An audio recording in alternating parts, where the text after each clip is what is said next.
ladies and gentlemen. I want you to do this now. It's a free response question from 2001. It Number looks two. a lot like this. Okay, and it starts at the top here. So for number 2, A and B are associated with this image. And then C and D are Ignore that. We'll do that later. with this. Yeah. Yeah. So pause this. And do it. All Okay. All right. Question for you guys. You throw a 5-kilogram ball so that it leaves your hand at 20 meters per second at an angle of 35 degrees above the horizontal. What are the horizontal and vertical components of its velocity? And what are the horizontal and vertical components of its momentum? Start with a diagram. Yeah, so we've got our kilogram ball here. 0.5 kilos, half a kilogram. And it said it was 20 meters per 20 second? meters per second, 35 degrees above the horizontal.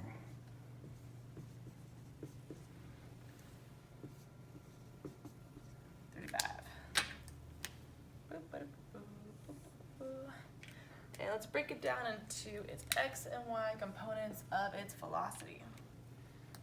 Okay, I'm gonna try my new finger cap trick here. Okay, so the velocity in the x direction is What gonna part of be the triangle is that? the adjacent side. So what are we gonna use? SOHCAHTOA. SOHCAHTOA. 20 times the cosine of 35. Simple. And then over here, y. That's the opposite side, right? Opposite side. Okay. When I plug these in, 20 times the cosine of 35, I'm gonna get 16.4. 16.4 meters per second. Okay.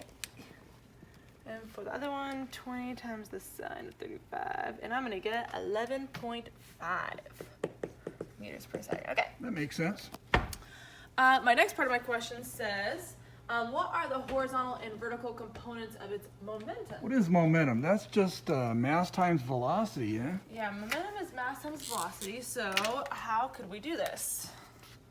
Momentum is so simple. We could just do the velocity in the x, velocity in the y, right? That's all. Okay, so that means we're doing 0.5 kilograms times 16.4 meters per second. You don't need a calculator for that one. That's 8.2. 8.2? Oh, I'm glad you could do it in your head. 8.2 kilogram meters per second. Sweet. And then, this one is going to be 0.5 kilograms times 11.5 meters per second. This one's going to be 5.25? 5.75, I think. 5.75? Correct us if we're wrong, please, people. 5.75 kilograms meters per second. Easy, yes? That's what I got. That's Okay. simple. That's just a little warm-up right there. Moving right along. The independence of perpendicular vectors applies to the conservation of momentum, as we just saw. In situations where objects are moving in 2 dimensions, choose a reference frame. Choose a reference frame. Could be up, down, left, and right. 2 dimensions. Could be north, south, east, and west. Could be... Could be... Oh, sorry. Could be X and Y. He's trying to hit X and Y, yes. Okay, so I'm sitting here going like this. Click the mouse. Click the mouse. I was like, what is he doing? Okay, independence of perpendicular vectors. So we want to break it down into its x and y components. We have our perpendicular in the x direction before and our perpendicular in the x direction after. Anybody recognize what that is? That's the law of conservation of momentum. The momentum before is equal to momentum afterwards. And we just broke it down into the x and y Sweet. components. Okay. Oh, actually, let's go over here. Let's take a look at our... So I'm going to talk about what was a glancing collision. Ever played a pool, right? And you use your pool stick and you hit your ball and it barely hits the other ball that you're trying to get to go into the corner hole. Okay. So here is an example. I'm gonna put it in slow motion. Okay, and boom. It's coming in. It's gonna hit it. It's gonna. Oh my God! It's gonna hit it. Oh! Wait a minute. Pause. Okay, so what do we see here? It doesn't hit it straight on, right? No, it doesn't. And in the very beginning, well, in the past, all we've talked about is the x direction, Yeah. right? The ball is we have one ball hitting another ball, and it's just all X. Yeah. And so we see in the very beginning, our ball 1, it's just X. It only has momentum in the X direction, and afterwards, We have X and Y. make that thing X go and fast. Y. Let's see that thing go fast. Let's do it. Normal. Reset. Boom. Oh, yeah. Oh, and notice how one's going faster? Okay. Return. Okay. I didn't even know it could do that. So that's what we're dealing with here. Get over here. So basically, this is before the collision, and this is after the collision. They're going in different directions. What kind of information do we have here? Well, let's see. We've got the velocity and we have. Oh, we don't have the masses yet. Let's talk about the masses. I right think now. it was 1 kilogram, wasn't it? Oh, wait a minute. I think Here we go. here we go. So we're gonna let each ball have a mass of 1 kilogram, That makes it simple. and let's talk about what the total momentum would be in the X direction, and what the total momentum would be in the Y direction. Let's go over here. So before it's all the X direction, right? This is before the balls have hit. This one's just chilling, it's not moving. And this one is all X direction. So momentum is mass times velocity, that's 1 kilogram. mass times velocity. So my momentum would just be 10 kilogram meters per second. Yep, that's in the X direction. Now Mm-hmm. And the this other is question is, before. what's the momentum in the Y direction before? Okay, well in the Y direction before, there's nothing, There ain't none. right? It's just moving this way. It's only X, there is no Y. Does Yeah. that make sense? And There we that, go. we're just looking at the before. That's the of this. before. Ignore this stuff down below. Yeah. Okay. So now our question is, what are the X and the Y components of the 2's prime momentum? So we want to look, now we're looking at the after, okay? Yep. We're looking at the after. So let's go ahead and go back, let's go back to my picture right here. And what we need to take a look at, actually I'm going to go ahead and put this up. Yeah, I like that. That's a good idea. So that way we can look at this. So here's 2. It's going at 5.18 meters per second at an angle of 45 degrees below the horizontal. Yeah, so we're only looking at this one right now. Okay, we want to know 2's momentum in the X and the Y, is that right? Yeah, Yep. X and the Y. Okay, so here is my X direction. Yeah. That's going to be my X direction, and here's my Y direction. And what variable are we talking right now? Velocity. The velocity here, I'm going to put it right over here. 5.18 meters per second, okay? So we can find the velocity in the X direction. What part of the triangle is that? It is the adjacent. I really like that. SOHCAHTOA, which one are we going to use? We're going to use cosine. A comes the cosine of 45. Thank you, sir. And this is the opposite, right? So we'll do 5.18 times the sine of 45. Boom. That's an isosceles triangle. So that means that I'm only going to do one of them because Because you're lazy. I know you. You're lazy. No, actually, you're not lazy. I'm like You're struggling here. anything but lazy. I don't know if you guys can see this, but I just couldn't turn on the calculator there. Okay, 5.18 times the cosine of 45, and I get 3.66. 3.66 meters per And second. what'd you call it? An isosceles? Isosceles triangle. Isosceles. Cannot open these pens. 3.66 meters per second. I'm literally like tearing at my fingers. And that means that this is going to be the exact same. The cosine and sine of 45 is the same thing. 3.66 meters per second. Okay. Everybody good so far? So at this point, we have information about the second ball. We know the mass, we know the velocity that it leaves. We've got the angle, so we could find the velocities in the X and Y Sweet. direction. We can move on. Okay. Let's see what the next one says. I think you went by the question. You need to go back. The question was, what are the X and Y components Oh, I beg your of the pardon. twos? Oh, yeah, My we're good. bad. Okay, so we just did that. So I'm gonna keep this down for now. We'll see if we can look at it. So again, we're on the X only. We are gonna look at the X only right now. So let me go ahead and write this over here actually. Velocity in the X. because I don't want to have those words on there. I want to see what we got going on. 3.66 meters per second. Okay. I'm gonna pull this down. Okay. So we have to break it up into components again. Okay. So the first thing we're gonna look at is the x component. Good. Yeah, I just realized I made a mistake when I made the slides, but that's okay. We're good. We're good. Okay.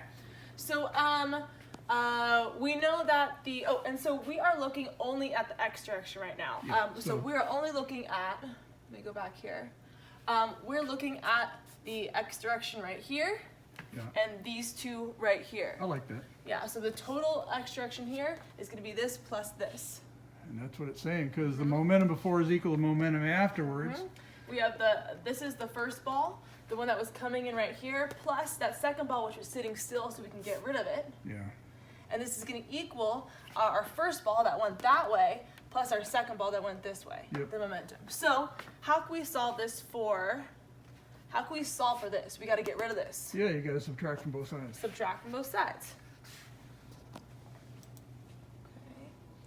All right. So go ahead and do that. Yeah, do that. Should I do it with them? Yeah, do it on the board over here. Erase this a minute. I'm running out of space here. Aw.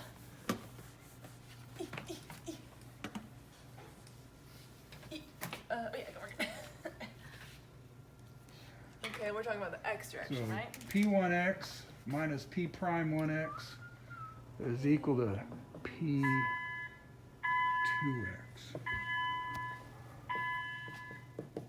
Oh. Do you want me to write the whole thing out there? No, well, do whatever you like. P1x, that one's gone, equals. P1x, P prime 1x plus P prime 2x. All these subscripts. I know it's hard to keep track of, honestly. And which one do we want to solve for? We want to get rid of this one. We want to solve for this one. So Go I'm ahead. going to subtract 2x prime 2x. So I've got P1x minus P prime 2x equals P prime 1x. And we have numbers for these, don't we? We do. We know that the P prime. So we know that in the very beginning, this is the beginning, our 1x had a momentum of 10 kilograms meters per second. kilograms. Okay, subtract, and good thing I wrote it down right there. Okay, and our momentum That's going to be 1 kilogram times 3.66. Good thing we chose 1 kilogram. Yeah, it's nice you have a lazy physics teacher, old physics teacher that chooses these. When it goes the window like this, how do I get rid of it? Do I just go window? Clear. Clear. Okay, delete. Delete. I always just go like this. There you go. If you guys know how to do that, let me know. Okay, so 10 minus 3.66, and I get 6.34. So that's the velocity of ball 1. Momentum. Momentum. Thank you. That's the momentum. So I'm going to go ahead and say the ball 1 after. 6.34 kilograms meters per second. Woohoo! Okay. Guys understand what we just did? So we have the momentum. Let's go look at that picture. Actually, let's go over here. We have the momentum. Oh, I don't have my mouse.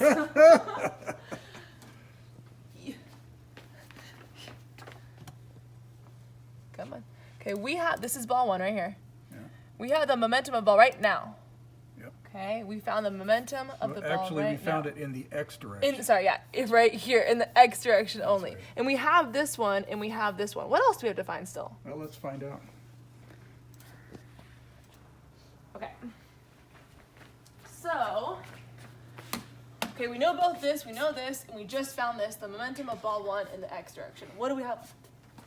Yeah, slow down, girl. We're almost done, right? I know. Okay, are we there yet? Okay, so same thing, only slightly different. We know that the momentum of the ball in the y direction in the very beginning was 0, Yeah. right? And at the very end, we have to factor in the momentum of the ball for ball 1 and for ball 2 in the y direction. So they both have to add up to 0. That means they cancel each other out. It does. So basically, you'll just subtract one of these onto one side, and one will be positive, one will be negative. They're equal to 0. Okay. Okay. Do we have the momentum of 2 in the y direction? We sure do. Is it Let's do underneath, is it under here? It's 3.66. Oh, yeah. Yeah. So let's go ahead and write this out. So we said 0 equals p prime 1 y plus p prime 2y. And we know Ball p one, prime ball two. 2y, so we want to find out p prime 1y. So I'm actually gonna solve for this one. So I'm gonna put this one over here. I like that. Okay, so negative p prime 2y equals p prime 1y. Ugh. All right, and what did we say this one was? Oh wait, 3.66. we just multiply it by 1 because that's the velocity, right? Yeah. So we can just say negative 3.66 kilograms meters per second, and that equals. So the momentum of No, hold on. 2 was down and 1 was up, yes? So- let's go back. Yes. 2 is So- down and 1 is up. So we know this one. Oh, that one should be negative. So that's Oh, negative. right here, look, right here. This velocity needs to have a negative sign right there. Yep. So that means This right that means that this answer is two originally negatives. negative, which makes it when I switch the sign positive. Yeah. Does that make sense? It makes sense to me. Okay. Okay. Oh, we just did that. Wait, let's backtrack here for a second before we Okay. go to the homework, All right. okay? So what we have done is we found, well, basically what we've done is we found we calculated the momentum, the velocities, and therefore the momentum of for ball number 2 and the x and y, Yep. right? And we used that using the conservation of momentum to figure out what the momentum of ball 1 was in the x and the y direction. Yep. And x direction, we had momentum in the x direction before, and it was shared between 1 and 2 afterwards. So you had to add the x's from 1 and 2 to equal before. And then the y direction, there was no 0. And then afterwards, that means they have to cancel each other out. One up and one down. I Boom, hope that boom, boom. my drawings just made sense. Yeah. Okay, so now you should be able to do the first response letters C and D. Oh, that's upside down looking. Yes, it is. Okay, so C and D. And notice D says calculate the y component of incident ball A's momentum. Doesn't this look like something we It just looks did? very familiar to me. And what's cool is that this is looking down on the situation, just like how we had up here. We're looking down on the situation. Let me say something about this free response question. There's a lot of words, but it's actually pretty easy. It's a reading comprehension challenge. The stuff it's asking you to do is not that hard, so don't be intimidated by it. Just be careful. You can Knock do it. this sucker out. And then there's some homework, isn't there? And then what? And after this, there's Oh, homework. there is homework. Suckers. Okay. All right. So your homework, you're gonna read example 8, pages 185 through 80 through 86. I guess it's not that hard. That's gonna be 185. It's gonna look like this. So here it is, example 8. Read carefully. Reasoning. Blah, blah, blah, blah, blah. Blah blah blah blah blah blah blah blah. No. Done. Done. Okay, do that.